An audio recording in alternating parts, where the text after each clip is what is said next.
from storyflo. This is your daily audio brief. It's Mason, July 30th. Here's what I'd flag before the open. Let's get into it. First, from Morning Brew. Fed keeps rates steady and everyone in the dark. The Fed keeps acting like a teacher who refuses to answer any questions about what's going to be on the test. While announcing yesterday that interest rates are staying unchanged, Fed Chair Kevin Warsh continued with his tight-lipped approach to communicating future rate expectations. But if one were to guess from the few clues out there, it looks like rate hikes could be on the horizon. Yesterday's decision to keep rates stable wasn't unanimous. Next. Second, from the daily upside, with Apple back on top, CEO Tim Cook preps for earnings curtain call. In his final earnings call as Apple's CEO, Tim Cook is leaving the Mac maker exactly as he found it, the biggest company in the world by market value. Shares of Apple have risen 26% this year, enough to help it retake the market cap throne from momentary usurper Nvidia earlier this month and push it past the $5 trillion market cap threshold for the first time ever this week. Up next. Third, from the daily upside. Bond markets throw shade on new Fed chair's inflation strategy as interest rates hold steady. Federal Reserve Chair Kevin Warsh pledged Wednesday that the central bank is going to deliver 2% inflation and not a whisper more, citing the Fed's long-held target. Bond markets gave him some side-eye.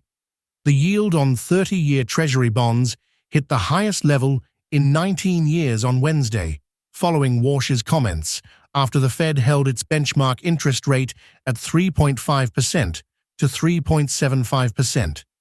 Suggesting traders aren't confident the new chair is ready to raise rates to tame inflation.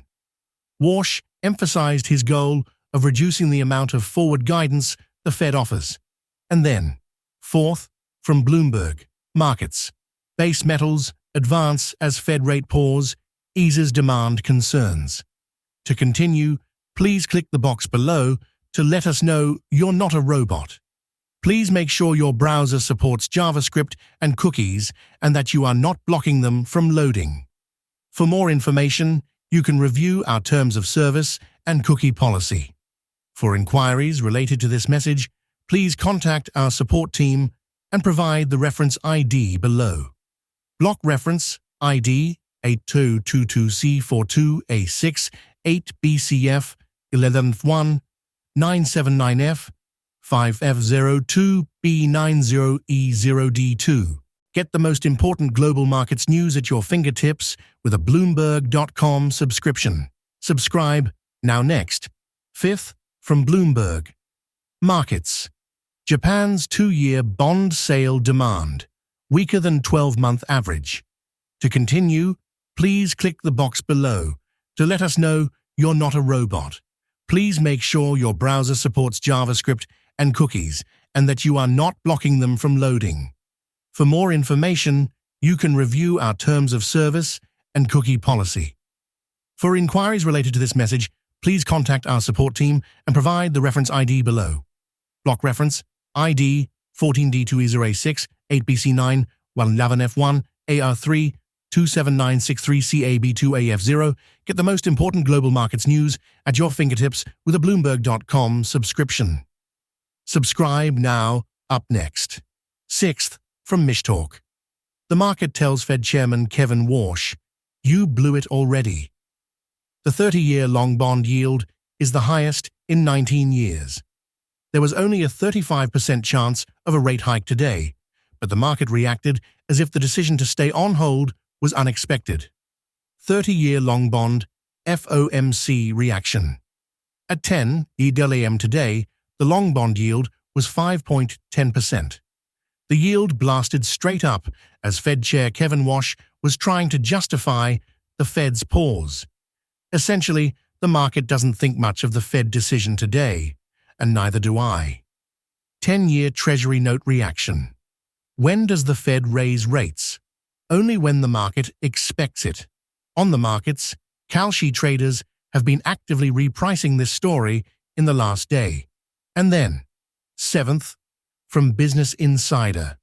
Whatnot is in talks to raise a new funding round at a $20 billion valuation.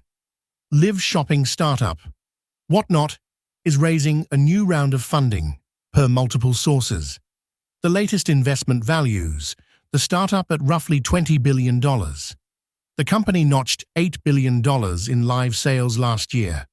Whatnot is proving there's still room for consumer startups in the AI era.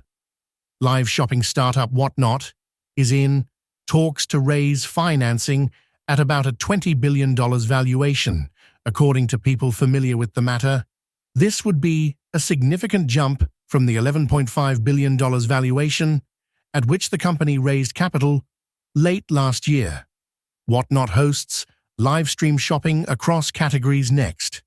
8th, from Pristine Capital, AAPL and AMZN, earnings. Incoming. Hey gang, I'm on day 4 of my cruise, but wanted to share quick updates as an outsider looking into the market.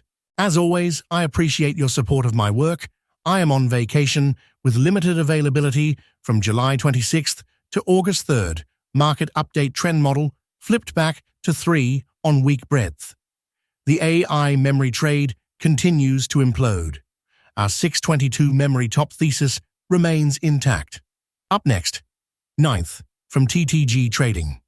TTG EOD Market Review. Positions, themes, and global trend portfolio. Crude jumped 7.5% to $85, the day's biggest mover, while the VIX spiked 13%, and Treasury futures, TLT, slipped 1.7%.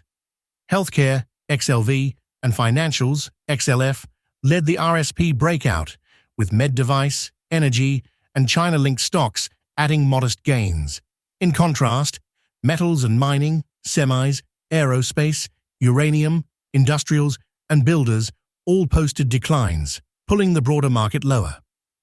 The index snapshot shows SPY, QQQ, and IWM edging down, reflecting the mixed sector performance and heightened volatility.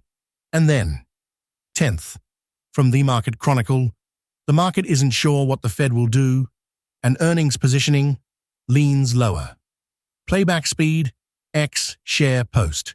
Share post at current time, paid episode. The full episode is only available to paid subscribers of Navigating the Market.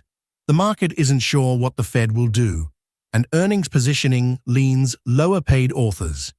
Recent posts, that's the read.